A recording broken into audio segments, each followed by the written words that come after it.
अस्सलाम वालेकुम।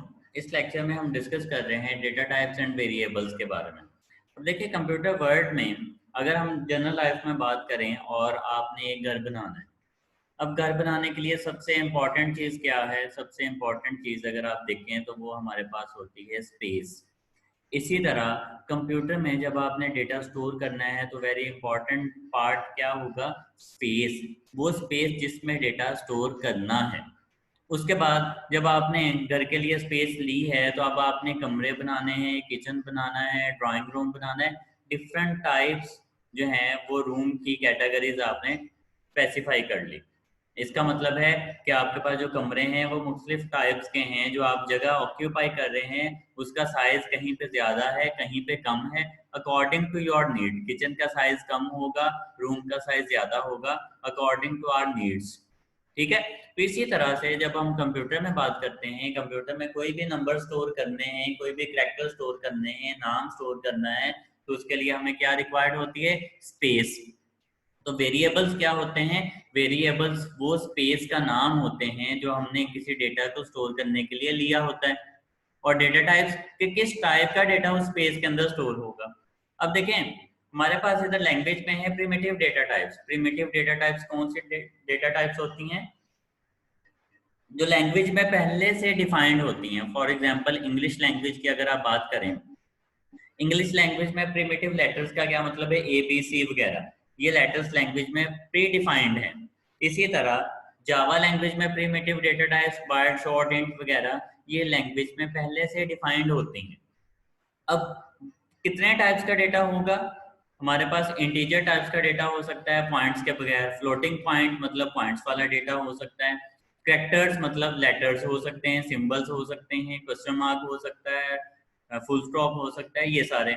Boolean Boolean data type ऐसे डेटा टाइप जिसमें हम दो टाइप का आंसर स्टोर कर सकते हैं, आइदर ट्रू और फॉल्स, यस और नो। ठीक है, ट्रू और फॉल्स वगैरह में आंसर जब स्टोर करना होता है।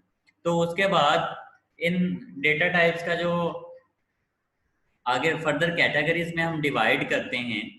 अब अगर आप देखें इधर, इंटीजर डेटा टाइप को मतलब इंटीजर वाले नंबर्स, पॉइंट के बगैर वाले नंबर्स को हम चार कैटेगरीज के अंदर डिवाइड करते हैं: लॉन्ग, इंट, शॉर्ट और बाइट। उसके बाद विड्थ का मतलब है कि ये रैम में कितनी स्पेस ऑक्यूपाई करेगी।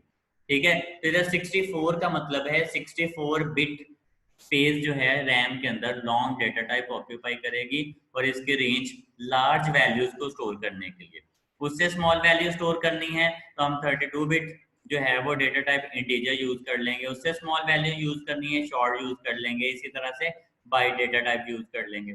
तो बाइट हमारे पास क्या है? स्मॉलेस्ट इंटीजर डेटा टाइप जिसकी रेंज 8 बिट डेटा टाइप है, मतलब एक बाइट की स्पेस रैम के अंदर हमें मिलती है। और इसमें 127 से लेके -128 कैरेक्टर स्टोर हो सकते हैं। सिमिलरली शॉर्ट डेटा टाइप है, ये 16 बिट लेती है। ठीक है, इसी तरह से इंट डेटा टाइप है, ये हमारे पास जो है वो 32 बिट डेटा टाइप है, मतलब 32 बिट की स्पेस जो है ये ऑक्यूपाई करती है। इसी तरह लॉन्ग डेटा टाइप है, ये ज्यादा बड़ी वैल्यूज जो हैं उनको स्टोर करने के लिए हम यूज करते हैं। तो 64 बिट जो है ये हमारे पास डेटा टाइप आ जाएगी। सिमिलरली फ्लोटिंग पॉइंट में दो टाइप्स का डेटा आता है, डबल और फ्लोट। ठीक है, double data type 64 bits occupy करती है, जबकि फ्लोट डेटा टाइप जो है 32 बिट ऑक्यूपाई करती है। देन फ्लोट और डबल के बाद हमारे पास आते हैं करैक्टर्स। ठीक है, करैक्टर्स क्या हैं? अब देखें, एक क्वेश्चन मार्क है, ये भी एक करैक्टर है, लेटर ए लिखा तो ये भी एक करैक्टर है। तो करैक्टर डेटा टाइप्स किस लिए यूज होती है? करैक्टर्स वगैरह को स्टोर करने के लिए। तो अब अगर एग्जाम्पल के साथ समझने की कोशिश करें तो इधर सपोज अगर हम इंटीजर टाइप का डेटा स्टोर करना चाहते हैं तो हम लिखेंगे इंट, एनयूएम और सेमीकोलन। अब इधर इंट का क्या मतलब है? कि हमें इंटीजर टाइप की स्पेस चाहिए।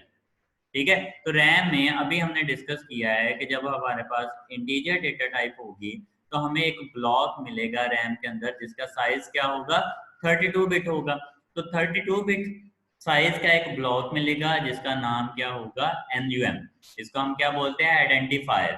और इस पूरी लाइन को हम क्या बोलेंगे? Variable declaration. इधर हमने एक वेरिएबल डिक्लेयर किया है जिसका नेम है एनयूएम, और उसमें इंटीजर टाइप का डेटा स्टोर हो सकता है। फिर num इक्वल्स 10, तो इसका मतलब क्या है कि इस num वाली स्पेस के अंदर 10 वैल्यू स्टोर कर दो। इक्वल का क्या मतलब है? असाइनमेंट ऑपरेटर के NUM को असाइन कर दो वैल्यू कौन सी? 10। और अब प्रिंट करके देखते हैं कि आया कि NUM में ये वैल्यू आई है कि नहीं। तो सिस्टम की class dot out dot println, और इधर हम कोई भी मैसेज प्रिंट कर लेते हैं कि वैल्यू इक्वल्स प्लस NUM। अब इधर जो वैल्यू इक्वल्स प्लस NUM लिखा है, इसका मतलब है कि पहले लिखो स्क्रीन पे वैल्यू और उसके साथ NUM की जो भी वैल्यू होगी वो प्रिंट कर दो, एक ही लाइन में दो आंसर को प्रिंट करने के लिए।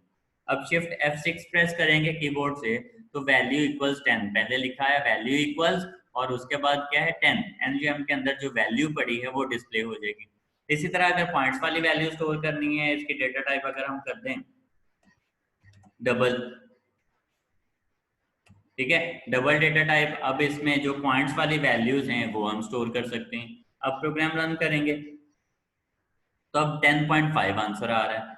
सिमिलरली अगर करेक्टर स्टोर करना है तो इसकी डेटा टाइप हो जाएगी करेक्टर, और इधर हम सिंगल कोट्स के अंदर कोई भी करेक्टर लिख देंगे। सपोज के सिंगल कोट्स में मैंने सी लिखनी, ये बात याद रखनी है कि जब भी हम करेक्टर लिखेंगे तो उसको सिंगल कोट्स के अंदर लिखेंगे। अब प्रोग्राम रन करेंगे तो जो भी करेक्टर हमने टाइप किया होगा वो डिस्प्ले हो जाएगा। लेटर्स नहीं टाइप करने, क्वेश्चन मार्क टाइप कर दिया, अब प्रोग्राम रन करेंगे तो वो क्वेश्चन मार्क डिस्प्ले हो जाएगा। तो इस तरह से हम मुख्तलिफ टाइप के जो डेटा है उसके साथ डील कर सकते हैं। तो होप सो ये पॉइंट्स क्लियर हो गए होंगे। ठीक है, तो इस लेक्चर के लिए इतना ही। अल्लाह।